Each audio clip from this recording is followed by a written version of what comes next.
রাধিকাপুর শ্মশানকে মহা শ্মশান ধামে পরিণত করতে উদ্যোগ নিল কালিয়াগঞ্জ পঞ্চায়েত সমিতি।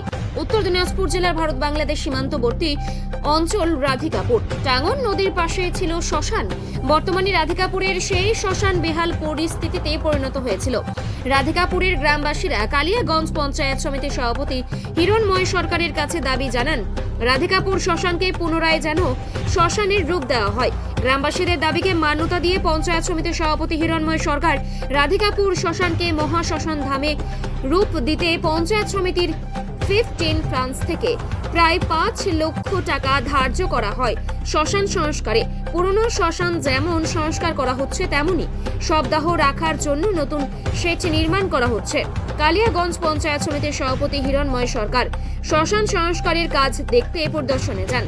শ্মশান যাত্রীদের জন্য নতুন করে ঘর নির্মাণ করা হবে, পাশাপাশি শৌচালয় নির্মাণ করা হবে। রাধিকাপুর শ্মশানকে মহাশ্মশান রূপ দিতে শ্মশান চত্বরে পঞ্চায়েত সমিতির উদ্যোগে সাজিয়ে তোলা হবে বলে জানান পঞ্চায়েত সমিতির সভাপতি হিরণময় সরকার। রাধিকাপুরের যেটা সর্বদা যে শ্মশান দিয়ে আছে, সেখানে নতুন করে নির্মাণের কাজ শুরু হয়েছে এবং কাজ অনেকটা সম্পূর্ণ হয়েছে। কি বলবেন?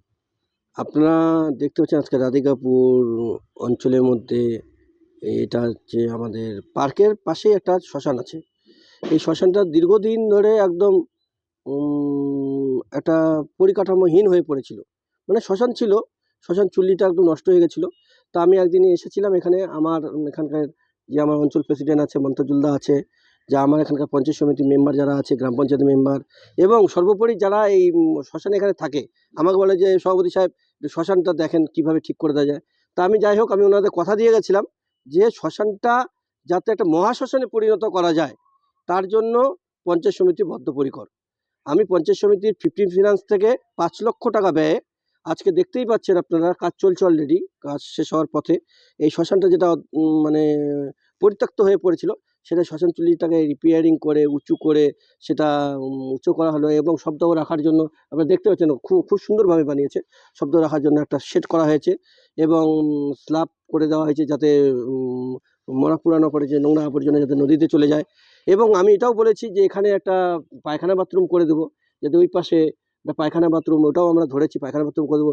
এই যে বট গাছটা চারিদিকে একটা বসার জায়গা, এটা করে দেবো। ধীরে ধীরে শ্মশানটা একটা উন্নত জায়গায় এনে দেবো। কারণ আপনারা জানেন রাধিকাপুর প্রতি বছর মোটামুটি বন্যা হয় কম বেশি, কোনো সময় কোনো বছর বন্যা বেশি হয়। যে এই যে আমরা যে জায়গাটা দাঁড়িয়ে আছি, এই জায়গাটা কিন্তু অলরেডি জল উঠে যায়। কিন্তু আজকে শ্মশানটার যে শ্মশান চুল্লিটা যতটা উঁচু করা হয়েছে, আজকে বন্যা হলেও কিন্তু অতটা অবধি জলটা উঠবে না। মানুষ এখানে আসে সে সপ্তাহ কাজটা করতে পারবে। যাই হোক, এখানে সবাই সহযোগিতা করছে। আমি বলবো গ্রাম পঞ্চায়েত, পঞ্চায়েত সমিতি, জেলা পরিষদ সবাই মিলে আমরা এই শ্মশানটাকে মহাশ্মশানে পরিণত করব।